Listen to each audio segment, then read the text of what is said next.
இதுதாங்க science of stupid. Warning. இந்த ஷோல நீங்க எந்த மாதிரி சென்ஸ் பார்த்தாலும் சரி, அதை செய்யறவங்க ஏலியன்ஸ் இல்ல, உங்கள மாதிரி என்ன மாதிரி உள்ள சாதாரணமான ஆளுங்க தான். ஆனா முட்டாள்தனம் கொஞ்சம் ஜாஸ்தியானதுனால இந்த மாதிரிலாம் செய்யறாங்க பாவம். இதை நீங்க காப்பி அடிக்காதீங்க. உங்களுக்கு தெரியுமா, லைட்டால 0.13 செகண்ட்ல இந்த மொத்த பூமியை ரொம்ப ஈஸியா சுத்தி வர முடியும். ஒட்டகம் 30 கேலன், அதாவது 113 லிட்டர் தண்ணிய வெறும் 13 நிமிஷத்துல அதால குடிக்க முடியுமா? லைட்னிங்கோட ஒரே ஒரு போல்ட்ல எவ்வளவு எனர்ஜி இருக்குன்னு கேட்டீங்கன்னா 1,00,000 டோஸ்ட் பீஸா அதை வச்சு செஞ்சிட முடியும்ன்றாங்க. இல்ல இன்னைக்கு நான் இங்க சயின்டிபிக் ஃபன் ஃபேக்ட்ஸ் பத்தி பேசுறதுக்கு இங்க வரல. இது நம்ம சயின்ஸ் ஆஃப் ஸ்டூபிட் ஆச்சே. இதுல நல்லா அடி வாங்குற ஸ்டூபிட்ஸ் உங்களுக்கு நான் காட்டுறதை விட்டுட்டு உச்சால்தனமா மட்டுமே பேசினேன் எப்படி? அதனால வாங்க நம்ம உடனே ஆரம்பிக்கலாம். இந்த எனர்ஜி மற்றும் ஃபன்னோட இன்னொரு டோஸ், சயின்ஸ் ஆஃப் ஸ்டூபிட். நண்பர்களே, இது என்ன ஷோனா, நாங்க இதுல உங்களுக்கு கொஞ்சமா சயின்ஸ் சொல்லி கொடுப்போம். வைத்தியக்கார வேலை பண்றவங்களுக்கு பிரதான முக்கியத்துவம் கொடுப்போம். இந்த மாதிரி ஆளுங்களை காட்டுறதுனால தானே நம்ம ஷோவுக்கு பேரு. அதனால எல்லாருமே உற்சாகமா இருங்க. வரப்போற அடுத்த அரை மணி நேரத்தை நீங்க இந்த மாதிரி ஃபன்னியான சயின்டிபிக்கான விஷயத்தை பார்க்க போறீங்க. இன்னும் கேட்டா இதெல்லாம் நம்ம பண்ணவே கூடாதுப்பா அப்படின்னே நினைப்பீங்க. ஏன்னா சில விஷயங்களை பார்த்து என்ஜாய் பண்றதே நமக்கு நல்லதுன்னு தோணும். ஒருத்தர் அவமானப்படுறதை நம்ம தூரத்துல இருந்து வேணா பார்க்கலாம். ஆனா சில பேரு அவமானப்பட்டதே வீடியோ எடுத்து அமைச்சிருக்காங்களே. சில பேரு உற்சாகம் ஜாஸ்தி ஆகி போய் இந்த மாதிரி வீடியோஸ் எடுத்து எங்களுக்கு வரிசையா அனுப்பிச்சிட்டாங்க. ரெயிலிங் கூட பாக்குறது இல்ல, என்ன திடீர்னு ஒரு நாக் அவுட். பெர்ஃபெக்ட். உன் கண்ணுக்கு ரெயிலிங் தெரியலையாப்பா? ஏப்பா உன் கண்ணுக்குமா தெரியல? உங்களை மாதிரி ஆளுங்களுக்காக தான் இந்த ஷோ சயின்ஸ் ஆஃப் ஸ்டூபிட்.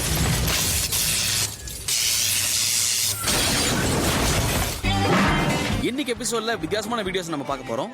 இவங்க எலாஸ்டிக் பொட்டன்ஷியல் எனர்ஜியை சமாளிக்கிற அளவுக்கு தனக்கு திறமை இருக்குன்னு நினைச்சிட்டாங்க. நான் தான் ஒருத்தர் பேசிட்டு இருக்க உடனே எவ்வளவு அவசரம், நின்று பொறுமையா கேட்டு போறது. அதான்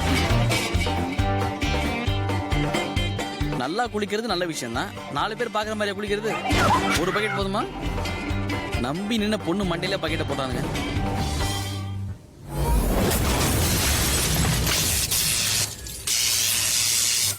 படிக்கட்ஸ். இப்பெல்லாம் லிப்ட் வந்ததுனால பல பேர் படிக்கட்டை மதிக்கிறதே இல்ல. ஆனா சில பேர் பாத்தீங்கன்னா ஃபிட்னஸ்க்காகவே படிக்கட்டுல நடக்கிறத மெயின்டைன் பண்றாங்க. அப்புறம் எஸ்கலேட்டரை பத்தி எடுத்துக்கிட்டீங்கன்னா பல பேருக்கு இந்த அரிய கண்டுபிடிப்பை பார்த்த உடனே அவங்களுடைய டேலண்ட்டை காட்டுறதுக்கான ஒரு பிளாட்ஃபார்மா மாறிடுது. நீங்களே பாருங்க, பல தடவை நம்மளே மால்ல இதெல்லாம் பார்த்திருப்போம். உங்க ஸ்பீடுக்கு ஒரு ஸ்பீட் பிரேக்கர் தேவைன்னு நினைக்கிறேன். கிடைச்சா நாளைக்கு ஹெட்லைன்ஸ் நீங்க தான். ரயில் ஸ்லைடிங்ல இன்ட்ரெஸ்ட் உள்ளவங்க ஏகப்பட்ட பேர் இருக்கானுங்க. இப்போ சாதாரணமா ஒரு ஸ்டாண்டர்ட் ரயில் எடுத்துக்கிட்டீங்கன்னா அதுல ஃபிரிக்ஷன் ரொம்ப கம்மியா இருக்கும். அதுல உங்களோட ஸ்பீட் 4 செகண்ட்ஸுக்கும் குறைவா தான் இருக்கும். ஐ மீன் 100 கிலோமீட்டர்ஸ் வரைக்கும் நீங்க ரீச் ஆக முடியும்னு சொல்றேன். கொஞ்சம் மிஸ் ஆச்சுன்னா பல்லெல்லாம் தெரிச்சு போறதுக்கும் வாய்ப்பு இருக்கு. ஆனா ஸ்லைடு கிளியரா இருந்து எக்ஸிட் சேஃபா இருந்து இதை ஒழுங்கா பண்ணணும்னு நினைச்சீங்கன்னா இந்த மாதிரி ஆக்சிடென்ட்ஸ்ல இருந்து நீங்க தப்பிக்கிறதுக்கு வாய்ப்பு இருக்கு. ஆனா இதெல்லாம் எங்க போய் கத்துக்கிறது? என்கிட்ட கேட்க மாட்டீங்களா? முதல்ல இந்த ரெயிலிங் மேல எந்த ஆப்ஸ்டக்கிள் இருக்க கூடாது. அப்பதான் உங்களுக்கு ஸ்மூத்தான ரைட் கிடைக்கும். நீங்க கீழே போக போக வெலாசிட்டி ஜாஸ்தி ஆகும். இதனால இம்பாக்டோட ஃபோர்ஸும் அதிகமா இருக்கும். ஒருவேளை போற வழியில ஸ்ட்ராங்கான ஆப்ஸ்டக்கிள் ஏதாவது வந்ததுன்னா அது ஈக்குவல் அண்ட் ஆப்போசிட் ஃபோர்ஸை கொடுக்கும். விளைவு அநியாயத்துக்கு வலிக்கும். சேஃபான எக்ஸிட் வேணும்னா நீங்க வர ஸ்பீட ஸ்லோவா குறைச்சாலே போதும். இதுல லேண்டிங் அப்படின்னா இறங்கின வேகத்துல கொஞ்சம் ஓடி அப்படியே பொறுமையா நடந்து அங்கேயே நின்றுங்க. ஒருவேளை இந்த மாதிரிலாம் பண்ணாம உடனே நிக்கணும்னு நினைச்சீங்கன்னா உங்க மொமெண்டம் ஜாஸ்தியா இருக்கிறதுனால கூப்பிரடிச்சு விழுந்த உங்க முகத்துல ஒரு மெமரபிள் மொமெண்ட் ஏற்பட்டுரும். அப்புறம் இந்த ரயில் ஸ்லைடிங் செய்யறதுல பசங்களோட பெரியவங்களுக்கு தான் பயங்கர குஷி. சின்ன பசங்க சின்ன சவுண்டா கேட்கும், பெரியவங்க வந்து பெருசா கேட்கும். இங்க வந்து இன்னொரு சறுக்கிக்கு பாட்டம் பிரச்சனை. நடக்கிறதுக்கு சிரமப்படக்கூடாதுங்கிறதுக்கான எஸ்கலேட்டர் வச்சிருக்காங்க. அப்புறம் உனக்கு நான் சைட்ல சர்வல் சறுக்கிட்டு வந்து அடி வாங்கி படிக்கட்டில் இறங்கி போறதுக்கு ஆரம்பத்திலே அலையே வந்திருக்கலாமா? அங்க என்ன பந்தியா போட்டிருக்காங்க, சப்பளங்கால் போட்டு அங்கேயே உட்காந்துருக்க. பெருமைப்பட்டுக்கோ, உன் வீடியோ பல பேரோட அறிவு பசி தீக்குது. நீ உழுந்ததை பார்த்து உன் நண்பன் உழுந்து உழுந்து சிரிக்கிறான். இப்பதான் புரியுது, கேமராமேனே அவர் தான். இவர் எஸ்கலேட்டர் யூஸ் பண்றது அறவே வெறுக்கிறார். அதனால நல்லா இருக்கிற பேண்டை இவரே கிழிக்கிறார். என்ன சத்தம்? யார் வாரினது? என்ன தேர்ற? மூளையை காணமா? இருந்தா தானே கிடைக்கும். எல்லாரும் என்ன மட்டும் பாருங்க. காட்டுக்கு ஒரு டார்சான்னா விழுந்து காட்டுறதுல டார்சன், சறுக்கிட்டே வர்றதுல ஸ்பைடர் மேன்சன், பானு விடுறதுல பேட்மேன் சன், கடைசியில ஃபிளாப் மேனாம ஆயிட்டேன். என்னப்பா சல்யூட் அடிச்சாதான் நீ எந்திரிப்பியா? இந்த மாதிரி ஆளுங்களோட மனசுல எப்போ பார்த்தாலும் ஏடாகூடமான எண்ணம் தான் இருக்கும். அதன் விளைவாதான் இந்த மாதிரி ஒரு விரிவான காட்சி இப்ப நம்ம பாக்குறோம். மால்ல இப்படி டமால்னு விழுந்தீங்களே, இது தேவையா? ஆனா ஒரு சில பேருக்கு பப்ளிக் குட்டினா ரொம்ப பிடிக்கும். அதனாலேயே அளவு தெரியாம ஆடுவாங்க. இவர மாதிரி இவர் மனசுக்குள்ளே ஒரு மண்டையில் அடர்த்தியா முடி இருக்கு நினைப்பு. அடிப்பட்டாலும் அது தாங்கிக்குமா. அரை தூக்கத்திலேயே இறங்கி வந்தவருக்கு திடீர் நாய் துரத்துற கனவு வந்தது. அதுகிட்ட தப்பிக்கிற முயற்சியில் தான் இப்படி ஆயிப்போச்சு. மற்றபடி சயின்ஸை பத்தி ஒரு டவுட்டே இல்லை. தெரிஞ்சாதானே டவுட்டு. குறைகொடம் தழும்புன்னு சொல்லுவாங்க. அண்ணா அந்த மாதிரி தான் கொஞ்சோண்டு சயின்ஸ் தெரிஞ்சு வச்சுக்கிட்டாரு. படிக்கட்டில் தலைமைக்கிட்டே கீழே போனாரு. இறங்கும் போது ஸ்பீடு ஜாஸ்தி ஆகி போச்சு. எஸ்கலேட்டர் வேற ரிவர்ஸ்ல போயிட்டு இருக்கு. இதுல நாய் துரத்துற கனவு வேற. படிக்கல நிக்க முடியாம போச்சேன்னு வருத்தப்படாதீங்க. மக்கள் மனசுல நின்ட்டீங்க. சாரி பஸ் லைட் ஸ்லிப் ஆயிடுச்சு. ஜிம்பல கட்டி பம்பா. அடுத்த ஆடு ரெடி ஆயிடுச்சு. நல்லா தீர்க்கமா யோசிச்சுதான் இந்த முடிவுக்கு வந்திருக்காரு. என்ன ஆனாலும் சரி அந்த சயின்ஸோட ஆழத்தை நான் பார்க்காம விட மாட்டேன்னு சத்தியம் பண்ணிட்டு ஏறினாரு. அவரை தடுக்க சயின்ஸால விட முடியாது. இனி நோ சர்க்கிங், ஒன்லி ரன்னிங் தான். போதும். பாத்தீங்களா, லைஃப்ல ஓவர் கான்பிடன்ஸ் என்னைக்குமே கை கொடுக்காது. நம்ம விழாம தடுத்து நிறுத்த போறது கை கொடுக்கும் கை சயின்ஸ் தான். அதை கத்துக்கிட்டாலே போதும். இந்த மாதிரி வீடியோஸ்ல அனாவசியமா மாட்டி ஊர் சிரிக்காம ஒழுங்கா நடக்கலாம்.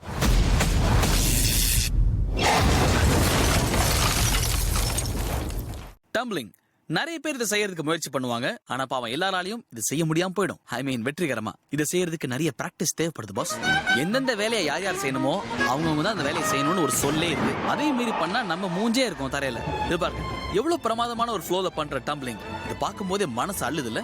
இதுலயே சொமசால்ட் அடிப்பாங்க, பிளிப்ஸ், ட்விஸ்ட்னு எல்லாமே இருக்கும். இதை கண் கொட்டாம பார்க்கணுங்கிற ஆசை எல்லாருக்குமே வரும். டேலண்டும் ஆர்வமும் மட்டும் இருந்தா போதாது, யூஸ் பண்றதுக்கு கஷ்டப்பட்டாங்க. Very good.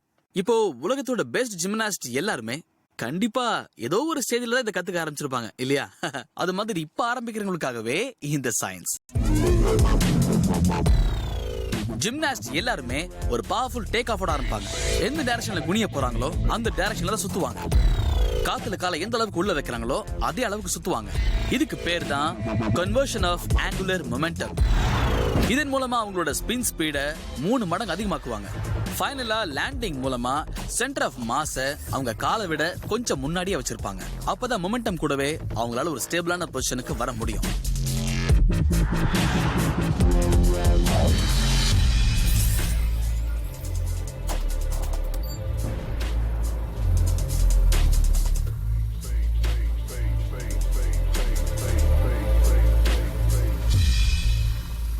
சோ இப்ப பிரச்சனை என்னன்னா காத்துல நல்லபடியா எப்படி ஸ்பின் பண்றது அப்படிங்கறதானே.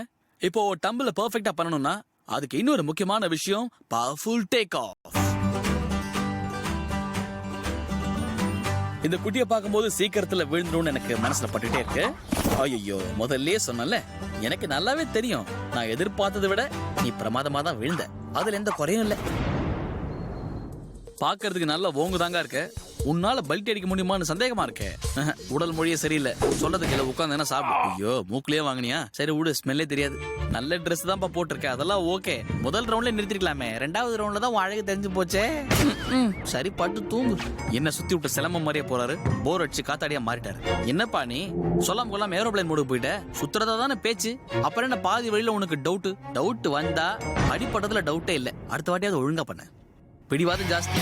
ஆனா இந்த பொண்ணு அப்படி இல்லை. தான் என்ன பண்றோம் எப்படி விழுவோம் அந்த பொண்ணுக்கு கிளீனா தெரியும். காரணம் ஓவர் கான்பிடன்ஸ் தான்.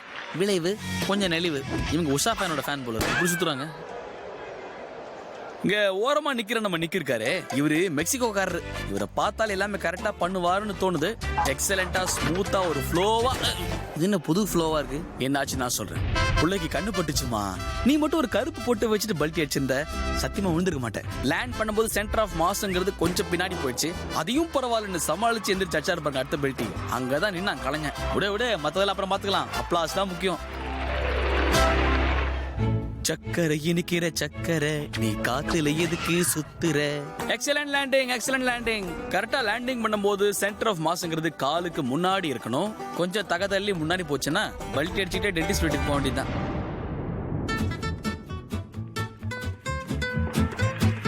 கண்ணா, நீ டென்டிஸ்ட் மட்டும் இல்ல, பிசியோதெரபி நம்பர் சேர்த்து வாங்கிக்கோ.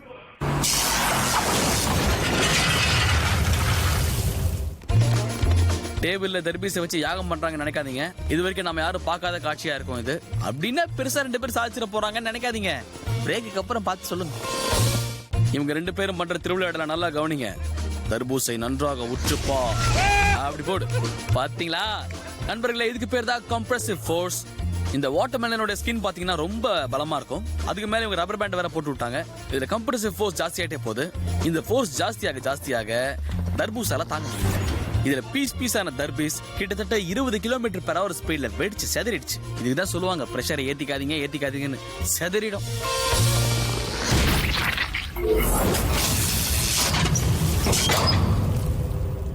கடந்த சில மாசமா இந்த ஐஸ் பக்கெட் சேலஞ்சுங்கிறது ரொம்ப ஃபேமஸ் ஆயிடுச்சு. ஆனா அதுவே அதே பக்கெட்ல ஐஸ்க்கு பதிலா தண்ணி நிரப்பி நம்ம சேலஞ்ச் விட்டோம்னா சவால் விட்ட முக்காவாசி பேர் ஹாஸ்பிட்டல்ல உட்கார்ந்து இருப்பாங்க. அதுவும் இல்லாம தண்ணி ஊத்துனதுக்கு அப்புறமா மூக்கு வாயெல்லாம் ஊத்தும் பாருங்க. அந்த அழகை நீங்களே பார்த்தாதான் புரியும். இந்த அங்குல பார்த்தா இஷ்டப்பட்டு இந்த வேலையை செய்யற மாதிரியே தெரியல.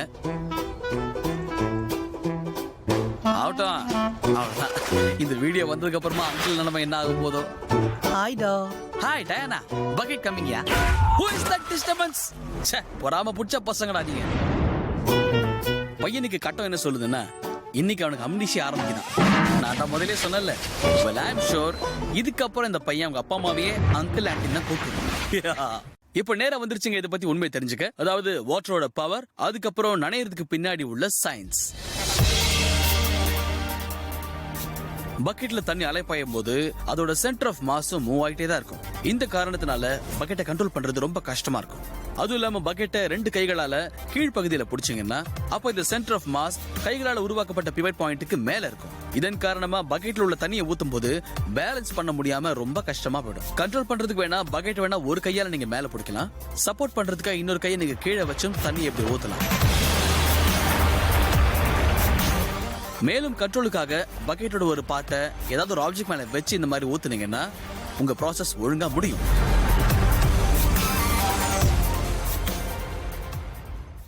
இப்போ இதுக்கு பின்னாடி உள்ள சயின்ஸ் நீங்க தெரிஞ்சுக்கிட்டீங்க. இது மூலமா நமக்கு பெர்ஃபெக்ட்டான முறையில தண்ணி ஊத்துறது எப்படின்னு தெரிஞ்சிருக்கோம். அதுக்கு முதல்ல பக்கெட்டை நம்ம ஒழுங்கா பிடிக்க கத்துக்கணும். எத்தனை பேருக்கு இந்த விஷயம் புரிஞ்சிருக்குன்றத இப்ப நம்ம பாத்துக்கலாம். நிறைய பேருக்கு இதுல கிளாஸ் தேவை போல இருக்கு. கனடா கேட்லையா ice bucket challenge? Challenge science கிட்ட விட்ட மாதிரி தெரியுது. அதான் நல்லா ஊத்து. தன் வினை தன்னை சுடுன்னு சொல்லுவாங்க. சயின்ஸ் புரிஞ்சுக்காம விட்டாலும் கர்ம வினை தேடி வந்து சுடும்.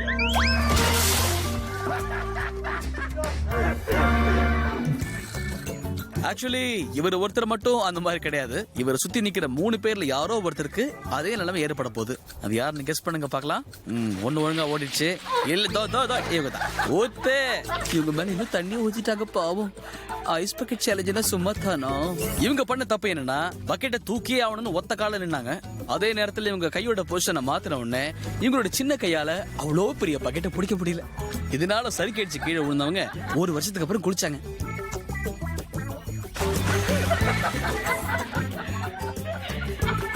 ஒரு சில நேரங்கள் அடிபடுறதுக்கு காரணம் முட்டாள்தனம் மட்டும் இல்லைங்க, எதிர்பாராத தவறா இருக்கும். ஆனா ஒண்ணு, அந்த தப்பு நடக்குதுன்னா அதுக்கு காரணம் கவனிக்காம விட்ட பைத்தியக்காரத்தனமா தானே இருக்கணும். அதையும் நம்ம கேரண்டியா சொல்ல முடியாது. ஒரு சில பொண்ணுங்களோட உற்சாகம் உச்சகட்டத்தை எட்டி இப்படி ஒரு காரியத்தை பண்ணிட்டாங்க. அது வெறும் முட்டாள்தனம் கிடையாது, இல்ல தப்புன்னு சொல்ல முடியாது. ஏதோ ஒண்ணு பண்ணி தொலைச்சாங்க. விடுங்க. ஏமா சரசவாணி வந்தா குரல் கொடுக்க மாட்டியா? இந்த அப்படி மண்டை நல்லா வீங்கி இருக்கும். இதை உடனே ட்விட்டர்ல அப்டேட் பண்றதுக்கு ஓடுறா பாருங்க. சின்ன பொண்ணு சின்ன பக்கெட்ல வச்சிருக்கலாம். சைட் இன்ஜினியர் கொஞ்சம் பின்னாடி வந்து நில்லுங்க. போதும், நீண்ட நாள் ஆசை நிறைவேறிச்சு. நான் ஐஸ் பக்கெட் சேலஞ்ச் எடுத்திருக்கேன். ஏய் நீயும் வா, நம்ம 2 பேரும் சேர்ந்து நினைலாம். நாங்க ரெடி. வேடிக்கை பார்த்து சின்ன குழந்தை வரை இழுத்து விட்டுச்சு இந்த பொண்ணு. இந்த பையன் ஜாலியா காத்து வாங்கலாம்னு உட்காந்துருக்கான். வேலைக்கு பின்னாடி இருக்கிற ஓனானுக்கு இது பிடிக்கல. இவங்களை பொறுத்த வரைக்கும் இந்த சேலஞ்ச் ஒரு வெற்றி தான். கை காட்டுப்பா. என்னடா பண்ற? பொண்ணு படத்துல பாக்குற சோடா இது. என்ன உனக்கு வெறப்பு? உனக்கு ஹெட் வெயிட் ஜாஸ்தின்னு உன் ஃப்ரெண்ட் எங்களுக்கு புரிய வைக்கிறான்.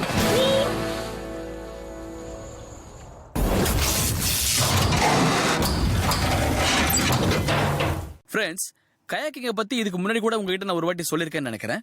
ஒரு போட்ல உட்காந்துக்கிட்டு தண்ணியில அப்படியே அழகா ஓட்டிட்டே போனோம். அழுக்காம துடு போடலாம். ஆனா ஒரு சில நேரங்கள்ல ஓவர் ஜாலி ஆயிடுங்க. அதுவும் தண்ணியில கயாக்கோட சேர்ந்து குதிச்சா. சில பேர் கொஞ்சம் கூட யோசிக்காம குதிக்கணும்னு முடிவு எடுத்த உடனே படுக்கணும் குதிச்சிருவாங்க. போற இடத்துல தண்ணி இருக்கா இல்லையா அதெல்லாம் யோசிக்காம கயாக்கில் உட்காந்து கிளம்ப வேண்டியது.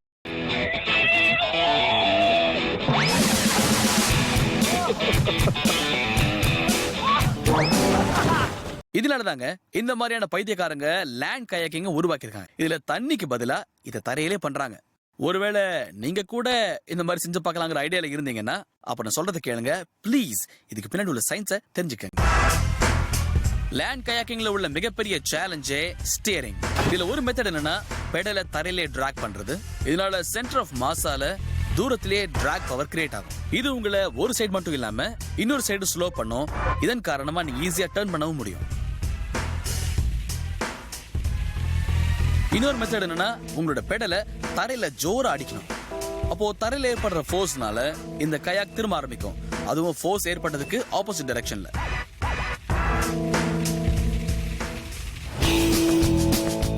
ஆக்சுவலா எப்பவுமே தியரிக்கு அப்புறமா நான் உங்களுக்கு பிராக்டிகல்ஸை காட்டிடுவேன். அப்பதானே கான்செப்ட் கொஞ்சம் கிளியரா புரியும். இதை பண்ணணும்னு எனக்கு கூட ஆசையா தான் இருக்கு. இப்ப வரப்போற வீடியோஸை நீங்க ஒரு வாட்டி பார்த்ததுக்கு அப்புறம் கயாக்கிங்னு சொல்றதுக்கே சத்தியமா யோசிப்பீங்க. திடீர்னு முன் தோன்றி இந்த வானர் பாபு எங்க இருந்து வந்தான்னு கேட்காதீங்க. அதே சிந்தனை தான் அவருக்கும். எங்க இருந்து கிளம்பணும்?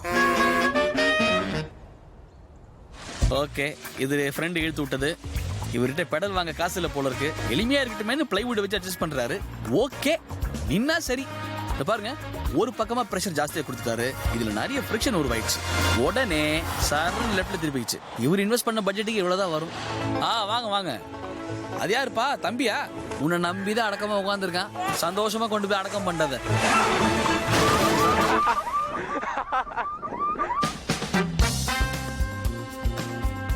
இவனுக்கு ஏன் இந்த அவதி? இறங்கி நடந்துதான் போறது. இருந்தாலும் ஒரு உத்வேகம் ஒண்ணு இருக்குல்ல. நல்லா தள்ளினே போ. டச் விட்டு. இன்னைக்கு தெளிவானவங்க தான் நிறைய பேர் வந்திருக்காங்க. இவர் மட்டும் கரெக்ட் டைம்ல பெடலை யூஸ் பண்ணா விட்டுருந்தாரு, மரத்தை கவிட்டு இருப்பாரு. ஆனா நம்ம ஷோல நம்ம மனசை யாரும் ஏங்க வைக்கவே மாட்டாங்க. ஒருத்த வருவான், நான் இறக்கமுள்ள மனசுக்காரண்டா, நான் SOSக்கு சொந்தக்காரண்டா, எப்பொழுதும் SOS சொந்த. சரி தோசர்களே, நீங்க இந்த ஸ்லாக் லைனை பத்தி கேள்விப்பட்டிருக்கீங்களா? இல்லையா? என்னவங்க எது கேட்டாலும் தெரியலன்றாங்க. சரி விடு கொடுங்க, நான் சொல்லித்தரேன். இந்த குரூப் பாத்தீங்கன்னா ஒரு எலாஸ்டிக் பேண்ட் வச்சுட்டு அதுல ஜிம்னாஸ்டிக் காட்டுறாங்க. நம்ம கிட்ட எலாஸ்டிக் இருந்தா நாமளும் இதே பண்ணலாமே அப்படின்னு நினைக்கலாம். நினைக்கிறதெல்லாம் ஈஸி தான். ஆக்சுவலா கவனிச்சீங்கன்னா நமக்கு சந்தோஷத்தை கொடுக்குற விஷயமே கூடவே கஷ்டத்தையும் கொடுத்துரும்.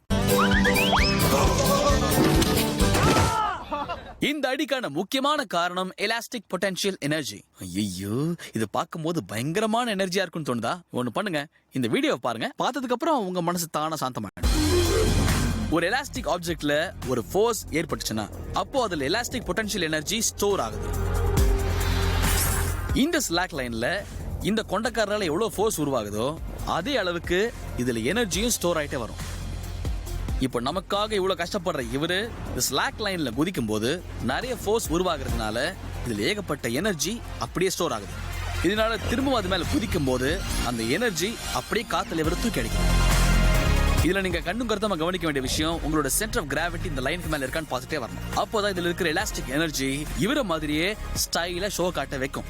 இல்லைன்னா நாங்க ஷோல காட்டுவோம். சரி, இது பாருங்க, எவ்வளவு குட்டியூண்டு எலாஸ்டிக்ல, ஆனா இப்படி இழுக்க போது விரல்ல வாங்கணும்னா அப்படி வலிக்கும். உண்மையா சொல்றேன், விரல் செவந்துருச்சு பாத்தீங்களா? ஸ்கின் எல்லாம் அப்படியே எரிய ஆரம்பிக்குது. கொஞ்சம் இதை யோசிச்சு பாருங்க. நல்லா டபுள் XL சைஸ்ல உள்ள ரப்பர் பேண்ட்ல இழுத்து விட்டு வாங்கணும்னா எங்கெல்லாம் பட்டையா செவக்குன்னு சொல்லவே முடியாது. நீ மட்டும் எக்ஸாம்ல நல்ல மார்க் வாங்கணும்னா நடுக்காட்டுல ரப்பர் பேண்டை கட்டி தொங்கு, அப்பதான் அப்படின்னு சொல்லிட்டாங்க போல இருக்கு. அதெல்லாம் சுத்த போய் தம்பி, நடக்கிறதோட நிறுத்திக்கோ. மார்க் போனா போயிட்டு போகுது, உடம்புல எங்கேயாவது ரிமார்க் ஆச்சு போச்சு. அப்புறம் நீ சயின்ஸ படிச்சா என்ன, படிக்கலனா என்ன? உனக்கு எங்கெல்லாம் அடிபட்டுச்சுன்னு நீ யாருக்கிட்ட ஓப்பனா சொல்லுவ?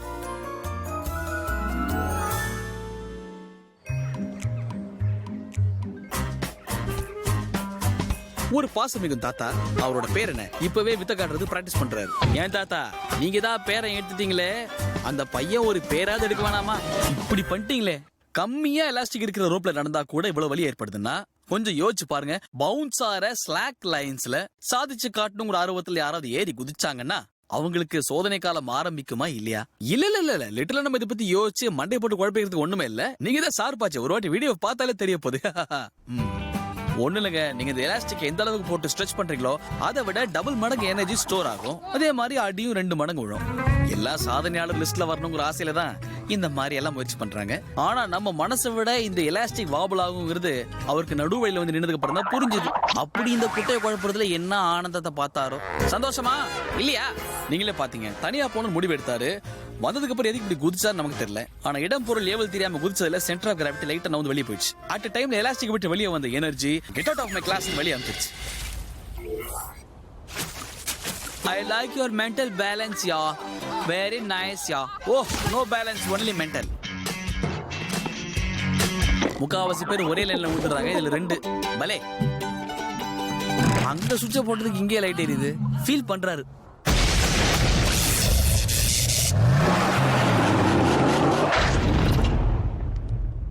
ரொம்ப ஜாலியா இருந்ததா?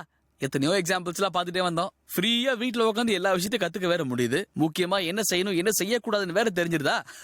ரொம்ப புத்திசாலிட்டீங்க. இந்த மாதிரி புத்தி கூர்மையான ஆளுங்களுக்கு நான் சொல்லி கொடுக்கணுங்கிற அவசியம் என்ன இருக்கு? அப்போ நீங்க என்ன பண்ணணும்? அனாவசியமா எந்த வேலையும் பண்ணாம இருக்கணும். ஏன்னா அவ்வளவு விஷயம் சொல்லி கொடுத்துருக்கேன் உங்களுக்கு. எல்லாத்தையும் கத்துக்கிட்டு மாத்தி மாத்தி நீங்க பண்ணீங்கன்னா இதுல கரண்ட் இருக்கு. உங்களுக்கு புரிஞ்சிருக்குன்னு நினைக்கிறேன். பாய்.